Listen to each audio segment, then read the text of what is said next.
Back to my channel. నా YouTube channel start చేసినప్పటి నుంచి నేనైతే నా ఛానల్లో ఇప్పటివరకు ఇంట్రడక్షన్ వీడియో అయితే చేయలేదు. నా పేరేంటి, నేనేం చేస్తుంటాను అండ్ నా జాబ్ ఎక్స్పీరియన్స్ అయితే ఈ వీడియోలో అయితే షేర్ చేసుకుందాం అనుకుంటున్నాను. ఎవరైతే జాబ్ సర్చ్లో ఉన్నారో వాళ్ళకి ఈ వీడియో కొంచెమైనా హెల్ప్ఫుల్ అవుతుందనే థాట్తోనైతే నేను ఈ వీడియో స్టార్ట్ చేస్తున్నాను. Let's get started. I'm Ramya, I'm from Telangana. నేను కరెంట్లీ అయితే హైదరాబాద్లో ఉంటున్నాను. I'm working as an software engineer in Capgemini. So నా స్టడీ డీటెయిల్స్ వచ్చేసి I have done M Tech and B Tech. నేనైతే బీటెక్ అయితే ట్రిపుల్ బాస్టన్లో చేశాను అండ్ ఎంటెక్ వచ్చేసి జేఎన్టీయూ కొండగట్లో చేశాను. I'm from ECE background. My interview experience with Capgemini. నేనైతే బీటెక్లో ఉన్నప్పుడు E3 అండ్ E4లో మేమైతే NPTEL కోర్స్ అనేది కంపల్సరీ చేయాలి, ఏదైనా ఒక కోర్స్ అనేది. సో నేనైతే అప్పుడు NPTELలో జావా కోర్స్ అయితే కంప్లీట్ చేశాను.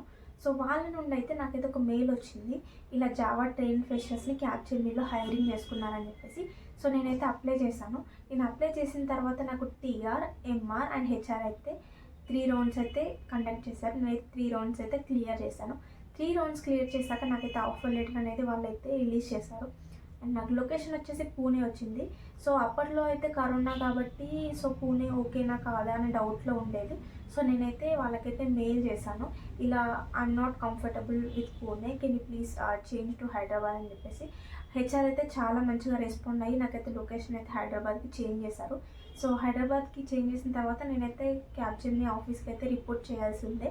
సో అప్పుడైతే నేను హైదరాబాద్కి షిఫ్ట్ అయ్యాను. సో నాకైతే జాబ్ వచ్చిన తర్వాత యూట్యూబ్లో అండ్ గూగుల్ రివ్యూస్లో కొన్ని చూసిన తర్వాత ఏం తెలిసిందేనంటే మనకు జాబ్ వచ్చినాక కూడా జాబ్ అనేది కన్ఫర్మ్ కాదని చెప్పేసి. ఇప్పుడు చెప్తున్నారు, ముందే చెప్పాలి కదా. వాళ్ళైతే మనకి L1 ఎగ్జామ్ అనేది ఒకటి కండక్ట్ చేస్తారు. సో L1 ఎగ్జామ్ మనకి క్లియర్ అవుతేనే మనకైతే జాబ్ కన్ఫర్మ్ అయినట్టు. సో నాకు అప్పుడైతే కొంచెం ఫియర్ ఉండేది, అసలు నేను చేయగలనా, అసలు క్లియర్ చేస్తానా లేదా అని చెప్పేసి. మాకైతే 3 months కోర్స్ అయితే ఇచ్చారు జావా పైన అండ్ రియాక్ట్. మాకైతే L1 ఎగ్జామ్ అనేది కండక్ట్ చేశారు. సో నేనైతే L1 ఎగ్జామ్ అనేది క్లియర్ చేశాను. మా బ్యాచ్లో మోస్ట్లీ అందరైతే క్లియర్ చేశారు. కొంతమంది ఒక 2-3 మెంబర్స్ అయితే క్లియర్ చేయలేదు. సో వాళ్ళకైతే సెకండ్ ఛాన్స్ ఇచ్చారు. సో సెకండ్ ఛాన్స్లో కూడా వాళ్ళు క్లియర్ చేయని వాళ్ళకైతే జాబ్ నుంచి అయితే వాళ్ళని రిజెక్ట్ చేశారనమాట.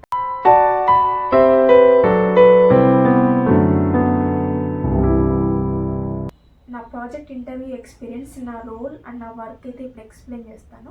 వన్స్ L1 అనేది ఎగ్జామ్ క్లియర్ చేశాక మాకైతే ప్రాజెక్ట్ ఇంటర్వ్యూస్ అయితే స్టార్ట్ అయ్యాయి. సో ఇక్కడ ట్విస్ట్ ఏంటంటే మాకు అప్పుడు ట్రైనింగ్ ఇచ్చింది totally Java and react. So but project ఇంటర్వ్యూలో కూడా జావానే అడిగారు. సో జావా ప్రాజెక్టే వస్తుంది కదా అని ఒక నమ్మకం ఉండేది. బట్ వన్స్ ప్రాజెక్ట్ వచ్చాక టోటల్లీ డిఫరెంట్ అనమాట. So I'm an Oracle Apex developer. So జావాకి దీనికి అసలు సంబంధమే లేదు.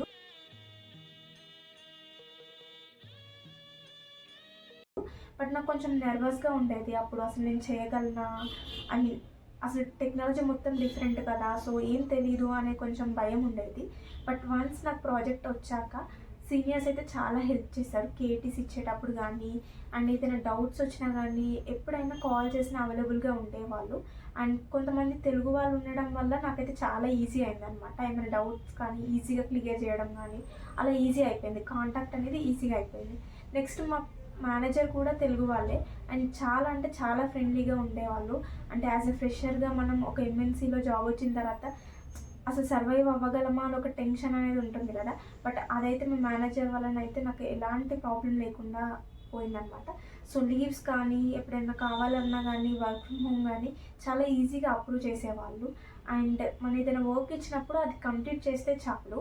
సో దానివల్లనైతే ఎక్కువ ప్రెషర్ అయితే ఉండకపోయేది. కొంతమంది అంటారు కదా, అసలు మనం సాఫ్ట్వేర్లో సర్వైవ్ అవ్వలేము, చాలా టాక్సిక్గా ఉంటుంది, మేనేజర్ ప్రెషర్ ఉంటుంది అని చెప్పేసి. నాకైతే ఇప్పటివరకు అయితే బై గాడ్ గ్రేస్ నాకైతే అన్నీ కంఫర్టబుల్గానే ఉన్నాయి. అంత ప్రెషర్ కానీ ఏదో వర్క్ లైఫ్ బ్యాలెన్స్ ఇలా మిస్ అవ్వడం అలా అయితే ఏం లేదు. So I'm very comfortable. నాకైతే క్యాబ్జెమినీలో లీవ్ పాలసీ కూడా చాలా బాగా నచ్చింది. మనకైతే టోటల్ 22 లీవ్స్ అయితే ఉంటాయి. సో దాంతోపాటు మనకి 8 హాలిడేస్, 2 ఆప్షనల్ హాలిడేస్ అయితే ఉంటాయి. అండ్ మనకి ఎప్పుడైనా వర్క్ ఫ్రమ్ హోమ్ కావాలన్నా ప్రాజెక్ట్ డిపెండెన్సీ లేకుండా మనకి వర్క్ ఫ్రమ్ హోమ్ కూడా ఈజీగా ఇచ్చేస్తారనమాట. సో నాకైతే ఇది బాగా నచ్చింది. అండ్ నేను విన్న దాని ప్రకారం అయితే ఫీమేల్కి క్యాబ్జెమినీలో చాలా బాగుందని విన్నాను. సో ఇదైతే నా ఎక్స్పీరియన్స్. సో మీకు ట్రిపుల్ ఐటీ భాషల గురించి కానీ, క్యాప్జెమినీలో ఏదైనా డౌట్ ఉన్నా కానీ, ఏదైనా ఎంఎన్సీలో నాకు తెలిసినవైతే నేనైతే కొన్ని షేర్ చేస్తాను. మీరైతే కమెంట్లో చెప్పండి. అండ్ ఈ వీడియో మీకు నచ్చినట్లయితే లైక్ చేయడం మాత్రం మర్చిపోకండి. అండ్ ఈ వీడియో ఇంతవరకు చూసినందుకు థ్యాంక్ యూ సో మచ్.